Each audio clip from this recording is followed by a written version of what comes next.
Fernando Paulsen y nuestros panelistas e invitados son una combinación clave por la 92.9 FM. La clave me escucha.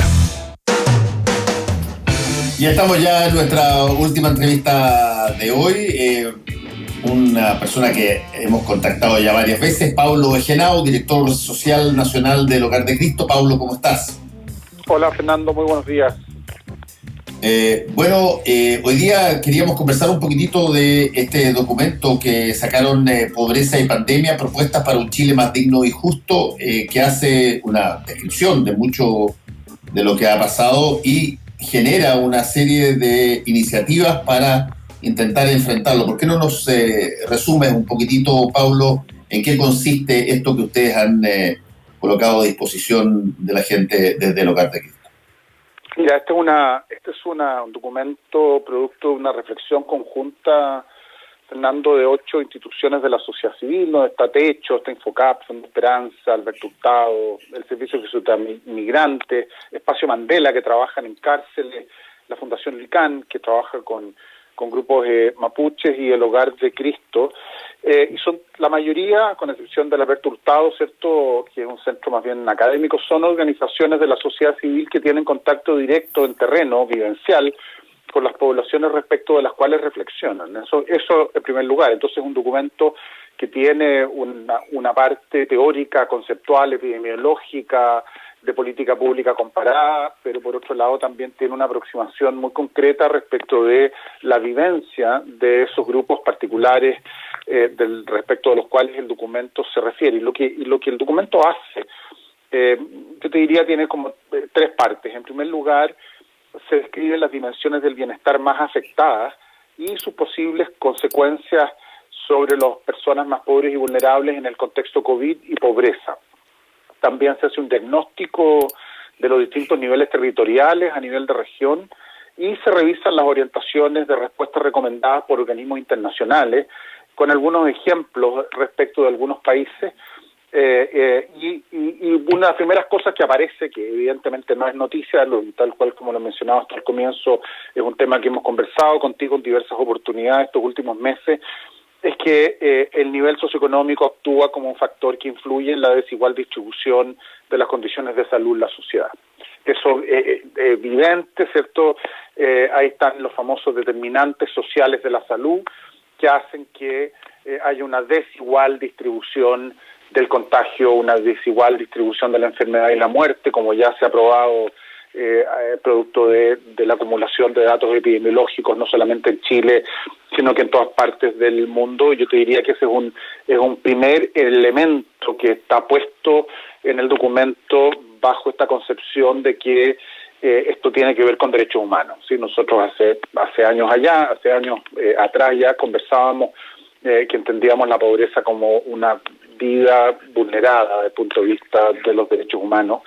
Y ahí se hace todo un análisis de los datos, de las estadísticas, y entendemos entonces el fenómeno como un fenómeno multidimensional y dedicamos un espacio de trabajo y reflexión sobre esto de los determinantes sociales de la salud. Y con posterioridad nos vamos ya a hacer una mirada mucho más puntual respecto de algunas propuestas transversales para abordar la vulnerabilidad, la crisis, la pandemia, en el contexto en el que estamos, digamos. Y una de las primeras cuestiones fundamentales que aparecen es que los países que les va mejor o que lo han enfrentado de mejor forma son aquellos países que tienen un sistema de protección social robusto, bien financiado, articulado entre distintos ministerios, moderno, con buenas prácticas.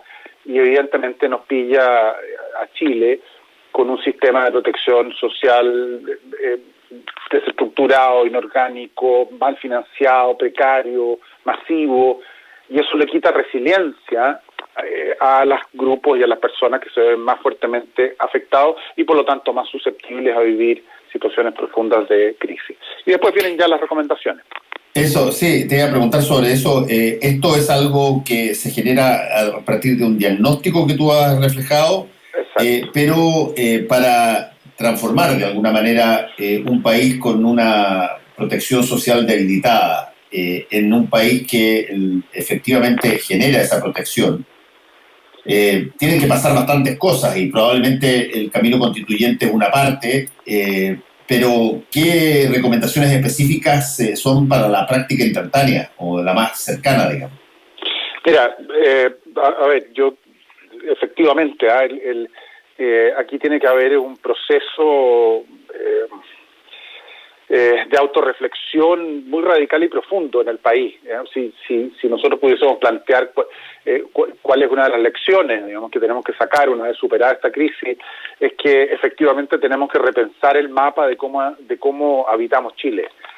Y ese es un tema de fondo, profundo, yo te diría, de carácter ideológico, político, ético, y que sin duda alguna el escenario del proceso constituyente va a ser un escenario privilegiado, una oportunidad única para poder hacer repensar el mapa de cómo habitamos Chile, cuál es el proyecto ético-social que vamos a construir, sobre qué prioridades y qué bases, y nosotros esperamos sin duda alguna de que declaremos la pobreza inaceptable, digamos, y que no sigamos con estas medidas tan precarias, desarticuladas, que finalmente no conducen a proyectos de inclusión social.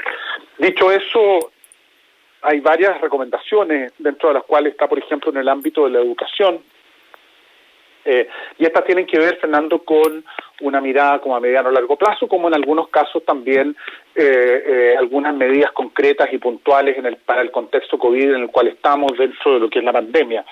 Por ejemplo, hay propuestas respecto de desarrollar y difundir orientaciones estratégicas y apoyo desde los establecimientos educacionales hacia los niños y jóvenes y sus familias, a través de los sostenedores y los propios establecimientos, dirigida a asegurar la comunicación constante con los estudiantes y sus familias. Tal vez si ha habido dos como poblaciones ícono en esta cosa de la comunicación social y el COVID, tiene que ver con el envejecimiento y la muerte, o sea, los adultos mayores propiamente tal, como la población más frágil, más vulnerable y con las mayores amenazas si es que llegan a contagiarse, y por otro lado, cierto, la suspensión presencial de las clases y todo lo que ha significado. Eso está permanentemente en las noticias, viendo cómo los países hacen este intento. Y uno de los focos respecto de los temas de pobreza es que nuevamente la desigualdad social hace que lo que para unos puede ser una experiencia compleja, difícil de manejar, hay que adaptarse y adecuarse, pero finalmente con una cierta rigurosidad, para otros les va a significar y les ha significado un desvinculamiento total y absoluto de la realidad escolar durante meses, porque no cuentan con los implementos de comunicación tecnológica, computadores, porque no tienen acceso a Internet, porque no tienen los espacios físicos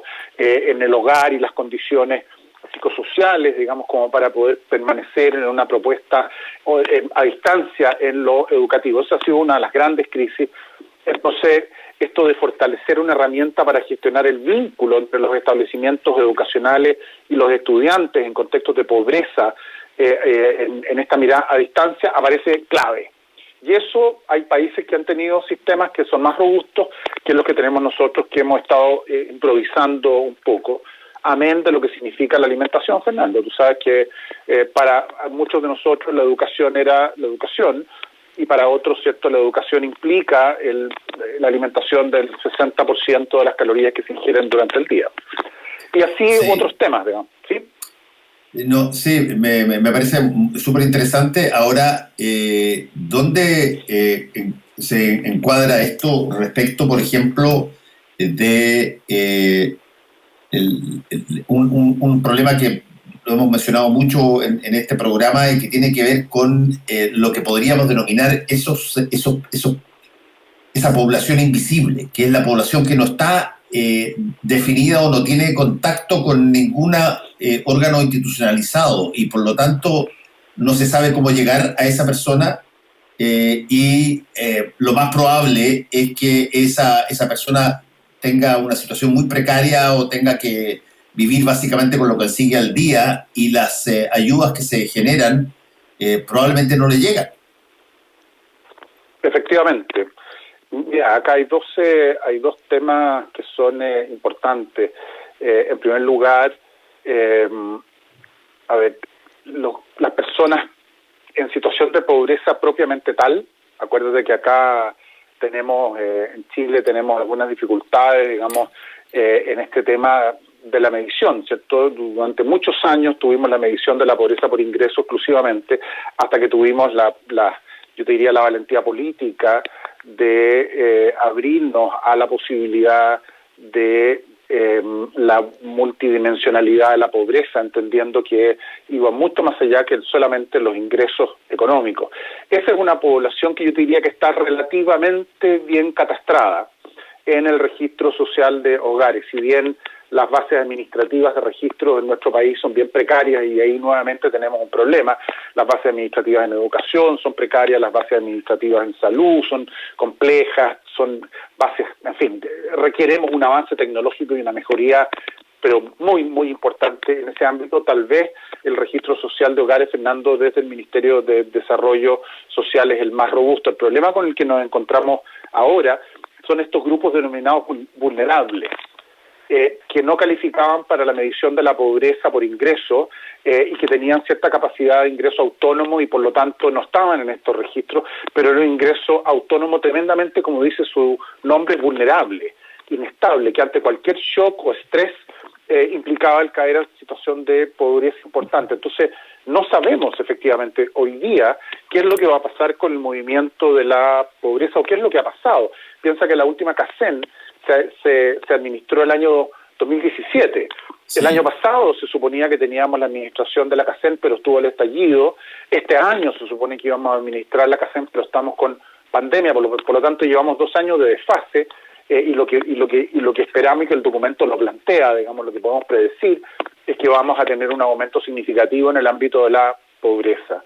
Y respecto de lo que mencionabas tú, de esta suerte como de grupo de personas a los cuales no sabemos qué es lo que les pasa y dónde están, y por lo tanto es difícil de poder llegar, en el ámbito de la educación, en el ámbito de vivienda, la Fundación Techo sugiere una propuesta bien interesante denominada cuarentenas comunitarias y que tiene que ver con desarrollar y potenciar las competencias propias de las comunidades y los territorios para poder gestionar no solamente la prevención de la crisis, sino que también las necesidades concretas que se dan en los grupos más vulnerables dentro de sus propios barrios. Eso es algo que en Chile abandonado. Acuérdate, ¿cierto? En la década de los 80, cuando teníamos un 40% de pobreza, que una parte muy importante de la satisfacción de necesidades en contextos de crisis se daba por la articulación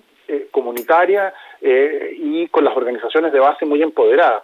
Eso es algo que en el mundo hoy día se ha mostrado como un refuerzo impresionantemente poderoso, y hacia allá tenemos que avanzar, y las políticas públicas tienen que permitir fomentar el diálogo y el empoderamiento de las comunidades, y creo que ahí la disminución del centralismo, Fernando, aparece como un elemento extraordinariamente importante. Tú dices el abandono del centralismo tomado como la forma en que se toman decisiones en términos de determinadas cosas, o tú estás hablando directamente de traspaso objetivo de poder hacia territorio en una lógica más regionalista, más federalista, si tú quieres? Yo te diría que apunta hacia lo segundo. En barrios segregados, con alta vulnerabilidad y hacinamiento, ha sido muy difícil cumplir con la medida de la cuarentena obligatoria, por ejemplo. Y también han sido rodeados de mucho estigma y descalificación producto de aquello. Entonces, cuando las necesidades no se pueden satisfacer, Fernando, de manera individual, es clave lo comunitario, clave el establecimiento de redes de solidaridad y autogestión en los territorios. Por lo tanto, la propuesta que se hace acá de cuarentena comunitaria es una estrategia adaptada a la realidad a través de la autogestión y la coordinación con diferentes actores, con el propósito de cubrir necesidades básicas, amén de prevenir el contagio y fortalecer la organización comunitaria. Pero para eso tiene que haber una posibilidad de administrar una cuota de poder respecto de esas necesidades. De otra manera va a ser una figura absolutamente retórica. Y creemos que eso no solamente es un requerimiento que aparece hoy día como una urgencia, sino que tal vez va a ser una de las herramientas que más vamos a tener que desarrollar y ampliar para hacer frente a un escenario post-COVID con aumentos significativos de pobreza y con una dificultad para muchos grupos, particularmente grupos de jóvenes, mujeres y diría adultos mayores que han perdido su trabajo, el poder recuperar el vínculo laboral y por lo tanto la autonomía financiera y todo lo que aquello implica. Ahí la base comunitaria va a ser crucial y las políticas públicas no solo se van a tener que adaptar, van a tener que propiciar, van a tener que incentivar, van a tener que permitir que esto ocurra porque finalmente la evidencia internacional muestra que son buenas prácticas. Hay un punto ahí que es, si tú quieres, hasta cierto punto de vista paradójico, que es el que cuando tú estimulas o ves como viable esta relación comunitaria para enfrentar problemas, ahí las variables que aparecen innegablemente son cooperación, confianza. Y el contexto de hoy día es un contexto extraordinariamente poco pródigo a generar situaciones de confianza. Estamos en medio de caminos que han polarizado las discusiones, estamos a punto de tomar decisiones donde básicamente las decisiones se toman en términos binarios, apruebo o rechazo, y de ahí en adelante. Y por lo tanto, el factor de confianza, de solidaridad, de cooperación, de estar llano a compartir con otros, ¿qué tanto incide en un contexto donde prima lo segundo, la desconfianza, más que la cooperación? Mira, nosotros reflexionábamos en el contexto del estallido social, que lo que había pasado ahí no solamente tenía que ver con pobreza y con desigualdad, que evidentemente tenía que ver, pero no solamente. Detrás estaba una profunda crítica a nuestra democracia, hay una crítica respecto de las políticas públicas, hay una mirada de una sensación de trato abusivo, de sensación de indignidad, de abandono y olvido por parte del Estado, acompañado de un profundo malestar social, de muchos grupos que se ven vulnerables en sus vidas, digamos. Y esas son efectivamente señales, Fernando, que siempre han estado ahí, que por distintas razones no las quisimos ver y mirar. Hoy día vuelven a aparecer, ¿cierto? Con mucha fuerza, y lo que tú dices yo lo comparto absolutamente. Yo creo que ahí ese es uno de los grandes desafíos. Y aquí tiene que estar la disposición, la voluntad y el interés de parte del Estado de promover el diálogo y la participación entre distintos actores de la sociedad. A eso apuntado yo cuando te decía que estamos entrando, tenemos la oportunidad de ingresar, ¿cierto?, en este diálogo a partir del proceso constituyente para la construcción de un nuevo pacto social que no solamente es un resultado, sino que es un proceso deliberativo. Y el proceso deliberativo implica promover el diálogo, ¿cierto?, y la participación, para poder efectivamente tomar esta maravillosa oportunidad que se nos da de repensar, como decía Martín Oppenheim cuando lanzamos el documento, usó una frase muy linda, y él decía, repensar el mapa de cómo habitamos el país. Y a eso vuelvo nuevamente a decir, tal vez ahí está el principal desafío. Ahora, eso no lo vamos a lograr si es que no hay una disposición, diría, colectiva de parte de todos los actores políticos, del mundo social, del mundo académico, ustedes, los medios de comunicación, para poder sentarnos a conversar y poder sinceramente mirar lo que está ocurriendo en este país tan complejo y diverso. Cuando uno lee el documento y todo el ámbito del diagnóstico, no solamente se da cuenta de que hay ciertas condiciones que se han prolongado en nuestra vida social, de muchos que debieran ser declarados inconstitucionales, inaceptables, sino que además tenemos una diversidad territorial en un país diverso, heterogéneo, complejo a nivel geográfico, físico, donde ciertos fenómenos se dan con una prevalencia altísima en unos sectores y en el otro no son temas. Creo que efectivamente eso es un sine qua non. Si nosotros si hemos aprendido algo en estos tantos meses de crisis sociales, es eso, es que aquí tenemos una oportunidad que la deberíamos tomar muy, muy seriamente, creo yo. Sí, estamos conversando con Pablo Genao, director social nacional del Hogar de Cristo. Y dime una cosa, Pablo, en esta mirada, el factor de inmigración, por ejemplo, ¿en qué nivel del estrato, llamémoslo tú, piramidal, si tú quieres, en términos de mayor o menor pobreza está?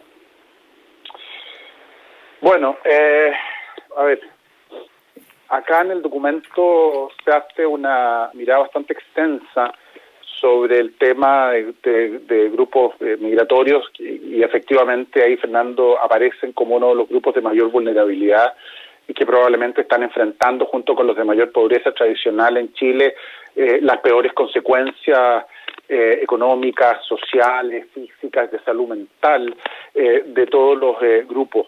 Y en el documento se propone generar un registro humanitario. A ese punto, el documento la declara para grupos migrantes como una crisis humanitaria.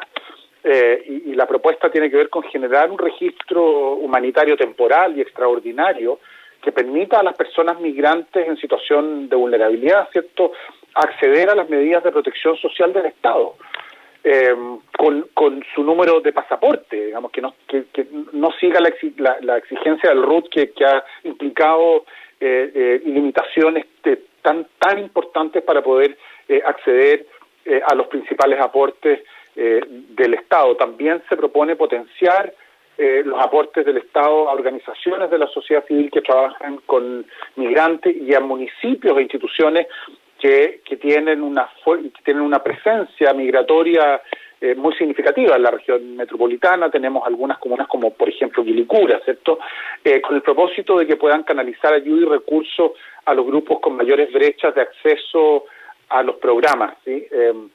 También hay una propuesta de flexibilizar los registros de acceso a subsidios de arriendo para personas migrantes en situación de irregularidad migratoria, que los expone literalmente a una situación extraordinariamente frágil. Ya estamos viendo un aumento de la prevalencia de migrantes en situación de calle, literalmente. O sea, gente que hasta hace unos meses atrás lograban un cierto nivel de autonomía a través de estrategias precarias de autoempleo, de sobrevivencia, de generar recursos al día a día.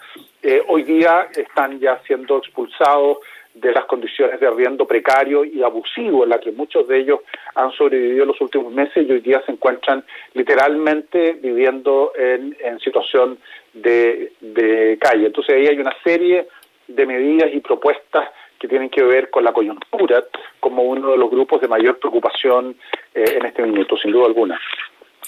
Y dime una cosa, Paulo, esto que ustedes han elaborado está disponible ya para poder ser leído por todas las personas. ¿Está en un sitio web?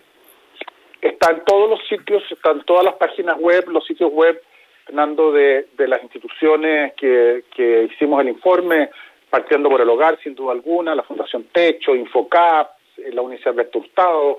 Es cosa que lo busquen y lo bajan de manera automática, y ahí ojalá que sea una propuesta, el documento Pandemia, ¿cierto? Pobreza, pandemia, diagnósticos y reflexiones, digamos, para un país más justo, más equitativo, más digno para todos.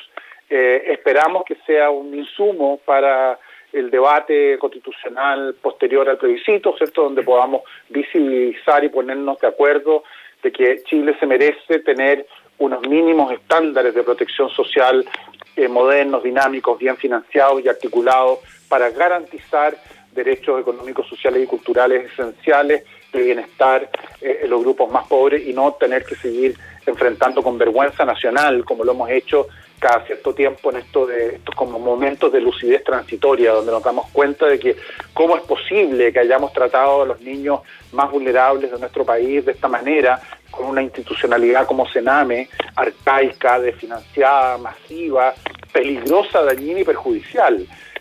¿Cómo no nos dimos cuenta antes? Bueno, esperamos que eso sea efectivamente subsanado y podamos construir un país distinto a partir de lo que nos ha pasado, y este documento pretende ser solamente un insumo más para la reflexión, así que todos invitados a poder comentarlo, poder leerlo y difundirlo. Pobreza y pandemia, propuestas para un Chile más digno y justo. Gracias, Paulo Henao, por este contacto. Que te vaya muy bien. Cuídate. Un abrazo para ti, que estés muy bien, Fernando. Chao. Adiós. Y a todos ustedes, cuídense muchísimo este fin de semana. No sean, no se dejen llevar por el impulso irracional, que eventualmente un paso muy chiquitito puede terminar con una enfermedad, pero realmente masacrante. Cuídense, nos vemos el lunes. Chao. Fueron 3 horas de información, realidad y debate junto a Fernando Paulsen y nuestros panelistas e invitados. Volvemos mañana con los temas que nos importan para seguir debatiendo y conversando. Combinación clave. La clave me escucha.